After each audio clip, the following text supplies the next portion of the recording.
Hey guys, it's Mitch. How's it going? We're looping back around to one of the major influences for Blood Force, both the comic book and the channel. Today we're doing Rob Liefeld's Youngblood number 7. So just before we get into it, if you enjoy the channel, if you feel like you might want to help out a little bit, what you can do is in the description there's a link to my Patreon. And if you subscribe there, that'll give you access to everything I do, from the Blood Force stuff to the YouTube videos before they get uploaded to YouTube, as well as some Patreon exclusive content. Alright, so Youngblood number 7. This is one of those ones I kind of think of as like one of the lost Youngblood issues. I don't remember ever seeing this on the shelf at a local comic shop. I'm sure I saw up through 6, I saw 8, and I had a copy of 10 when I was younger. I think just to see what was going on, and I didn't realize that was the last issue of Youngblood that was going to be published, at least of Volume 1. I'd be kind of curious to know what Rob Liefeld thought the point of Youngblood was. I mean, like, It doesn't seem to actually do anything itself, like the comic. There's no story at this point. It just kind of, it's like supplemental material to Team Youngblood. But I mean, that's not the point anyway. The point is to make money, which Youngblood does. So, let's start off, I guess, by, well, let's recap a bit. What happened in the last issue? What? Are you fucking crazy? This is Youngblood. Shit don't happen. There's a new Youngblood team with Shaft and Die Hard and Nightstrike control. And Badrock was on a late show. That's about it. So let's get into the cover then, I guess. It's kind of a shitty cover. I put this about in line with like the cover to Youngblood number 5, where it doesn't require a lot of effort. Kind of similar color palette too. What I didn't realize is that this is also not quite a swipe. Pretty much. But this is also taken from the cover to 1983's Thing number 6.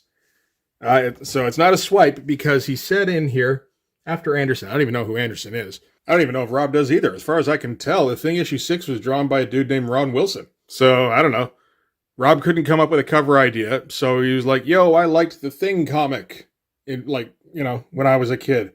So I'll swipe one of his covers. But, and then I'll go and I'll credit the wrong guy. That'll make it all okay. All right, so let's get into this. Why not? We're here. So this is the usual cast. Rob Liefeld, pencils and story. Eric Stevenson does the script. Danny Miki doing the inks. Kiko Taganashi doing most of the drawing. So we're going to start things off very differently from what we've seen in a Youngblood comic. We're going to get a dream sequence from Shaft where he's dreaming, like fantasizing about just being absolutely starving and having all this food available to him, and trying to resist, because he's the leader of Youngblood, and he has an image to maintain. Which, honestly, is kind of an interesting direction to push in if Rob wanted to go that way. Kind of get into the psyche of his characters, and like really get into their personal lives. That doesn't sound like Rob at all. Fine enough drawing, he actually put a little bit of detail in the interior of that fridge. And yeah, so he dreams about, like, gorging himself, and then everybody laughing at him. Particularly the Youngblood people. But, you figure just everybody. And then we get, the world's fattest Shaft.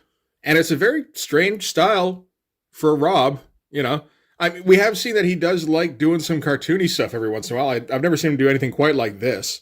And he seems to be kind of getting into it with, like he's, well, him or somebody is like drawing every bit of this sandwich, closing in for a tighter shot, and then even like doing like camera moves almost, doing different angles. And, like subtlety is not exactly Rob's forte, so naturally he's got to like bust his pouch-filled belt buckle. But yeah, you almost get the impression we might get a little bit of complexity to Shaft, right? And then he wakes up on the couch, looks like he fell asleep with his girlfriend. Woke up screaming and ran off to do 40 minutes on a treadmill. And like I said, that could be, if this becomes something that he's obsessed with, if he, anything where he's really concerned about his image, like if we see that kind of thing more often, that would be a point of interest. It doesn't come up again in this comic. Or number 8, as far as I can tell. Shaft's barely in that. And same with number 10. I believe he does start showing up in Team Youngblood, so it's possible it continues there. Again, it's not anything I've ever heard anything about, though, so. Again, it just strikes me as Rob had an idea of what it would be like to be a celebrity. And, oh, I've got to maintain my image. So we'll get a little 4-page sequence about that. And I've seen the sequence described as Shaft having an eating disorder. I don't even know if I go that far. He's just super image conscious, which he'd have to be. This is like, it's no different from like in WWF. Ultimate Warrior, when he wanted a cookie, you know what he did? He put cookies in a plastic bag and then smushed it up and then smelled the crumbs really hard. Like, yeah, you can argue dysmorphia or, having an unhealthy self-image, all that kind of stuff. But it's like, well, to maintain that kind of physique, that's the kind of shit you got to do. They know. So from there, we're going to cut to Vale, where people are skiing.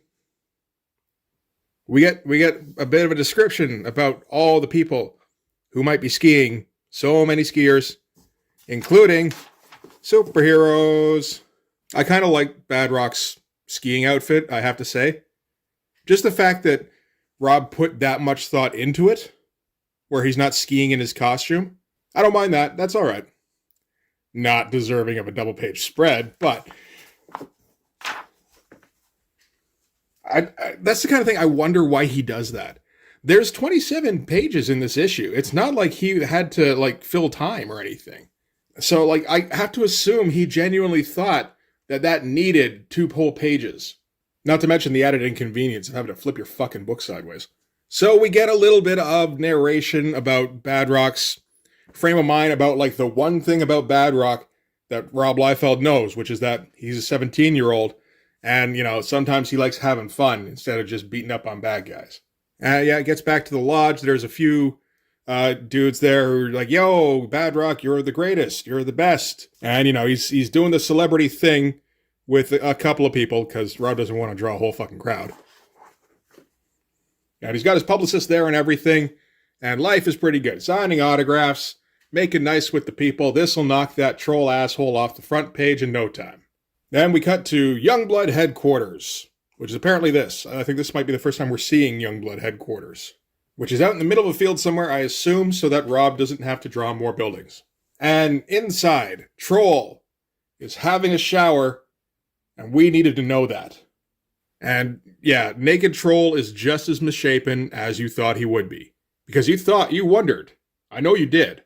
And apparently Troll doesn't know how to shower. He's holding out the soap in one hand and scrubbing himself with the other. I don't think that's how you do that. Does he have a washcloth or something? No. So he's just... Yeah, okay. And I still don't know what the point of Troll is. I'll just get off this page. You're welcome. I don't know what the point of Troll is. There's no element of badassery here, and there's nothing funny about him, other than, man, Rob really can't draw short people. And Graves apparently has been hanging out in the bathroom while Troll showers, just so that when he comes out, he can tell Troll that he's watching him, and he's waiting for him to screw up. He's got to stay in line, all that shit. We needed 2 pages of that. And then from there, we cut to Nightstrike. What's Nightstrike doing? Glad you asked. He's in a training sequence. Because nothing's allowed to happen in a YOUNGBLOOD book, they just have to prepare for happenings. So here he's training, I think, against people in suits. And he flips around and he, takes them out one by one and doesn't really get a scratch.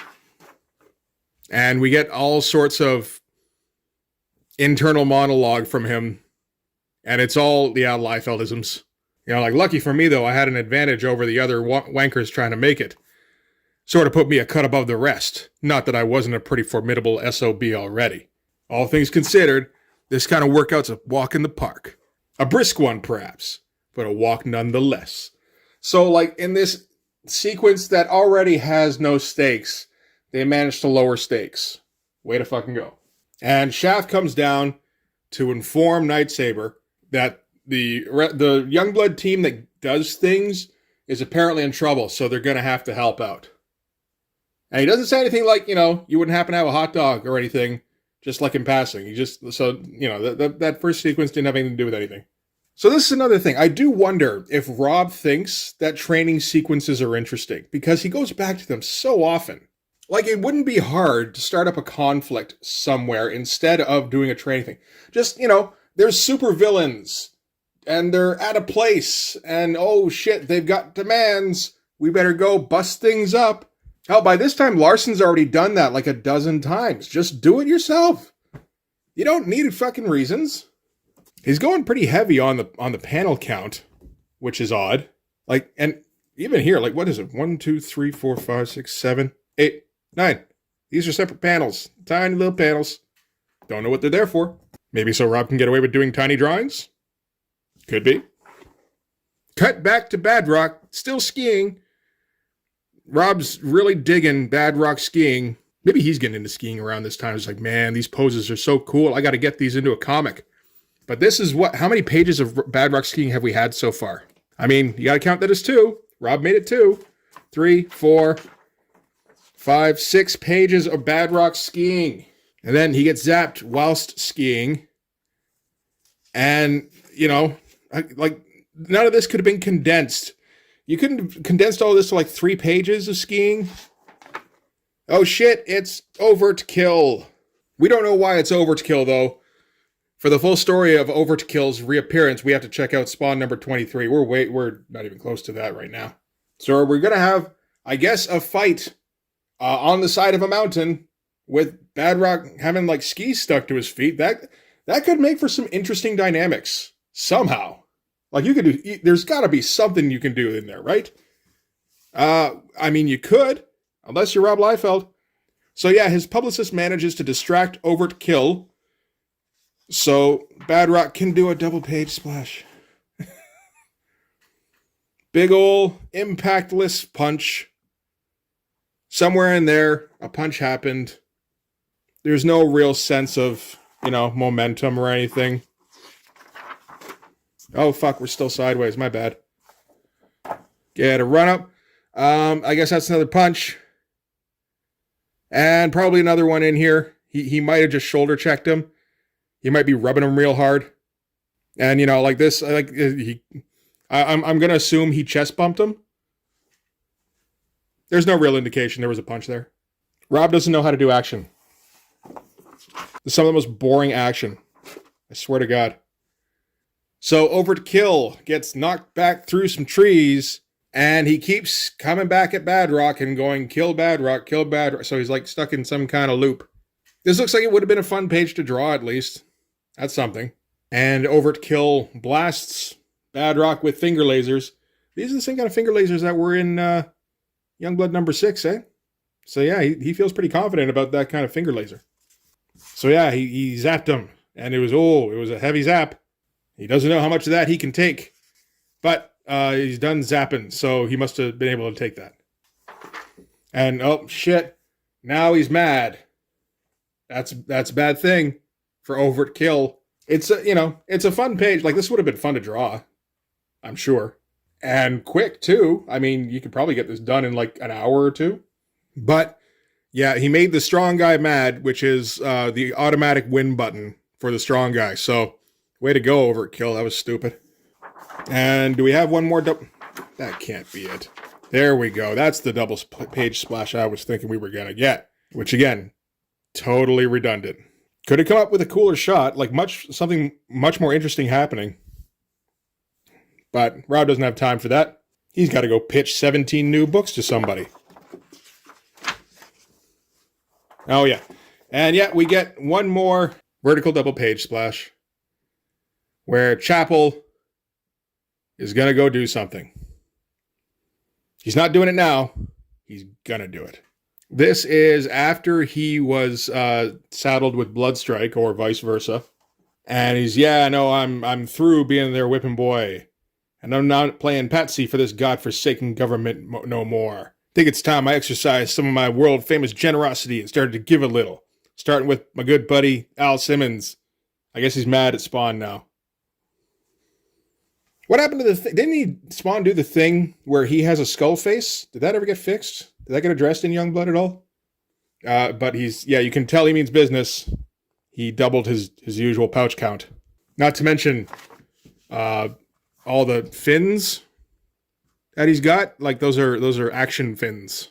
Again, not sure what that's supposed to be exactly. If he has a jetpack, that makes some sense. Although, I mean, they're not going to direct him very well. But doesn't really matter, I suppose. And that's it for Youngblood number 5. No, not 5, 7. Like, seriously, come on. Not a fucking thing happened in that. I think there is a fight in number 8. Like, yeah, there's a fight in this, but there's no reason for it and it doesn't resolve. So what's the fucking point of it, right? How many vertical double page splashes did we get in this thing? 1, 2, 3, 4. Well, not as many as I thought. I don't get it. Why? He's already got more than enough pages in there to theoretically make an issue. Even if nothing's happening on the pages. Somebody will pay $3.50 Canadian? Fuck you, man. For fucking Fat Shaft and 6 pages of Badrock skiing and then a purposeless fight. Oh, and don't forget Troll showering. We needed that too. Man, what a worthless fucking comic. Okay, I mean, I guess this is going to be a short video. Sorry about that. There's nothing to say. There's nothing in this. This is Rob going through the motions. We thought he was low effort before, but now it's autopilot Rob, which is even worse. And you can see him trying to make this have ideas. The basic concept for Youngblood was, superheroes are celebrities. So let's give them celebrity lifestyles. The thing is, Rob doesn't really care about writing about celebrities. He likes the idea, and then that's as far as he's willing to go with it. So we're going to see Badrock on a talk show. We're going to see Badrock skiing. Nothing interesting happens, really, on either of those things. I guess Badrock foiled an assassination attempt. It's kind of lame, but it happened. And we're going to see Shaft in his image consciousness for a brief second, because these aren't characters. Anyway, I think I'm going to wrap this up. The next one hopefully has a bit more to it. And hey, you know what? If it doesn't, there's only 3 more issues of this fucking series left, so we don't have too much more to go through. So anyway, that's going to do it for this one. Thanks very much for watching. If you like this video, please hit like, hit subscribe, hit the notifications so you know when the next one's coming out. Go over and subscribe on my Patreon. That'll give you access to everything I do, from the Blood Force stuff, the pages in the finished comics, to the YouTube videos before they get uploaded to YouTube, as well as some Patreon exclusive content. You can also follow me on Instagram and DM me there for commissions. You should commission me to do a version of this cover, and I'll do it in an hour and a half, and then I'll credit After Merit on it. I think that would be appropriate. Anyway, that's going to do it for this one. Thanks again for watching. I'll see you guys in the next one. Bye-bye.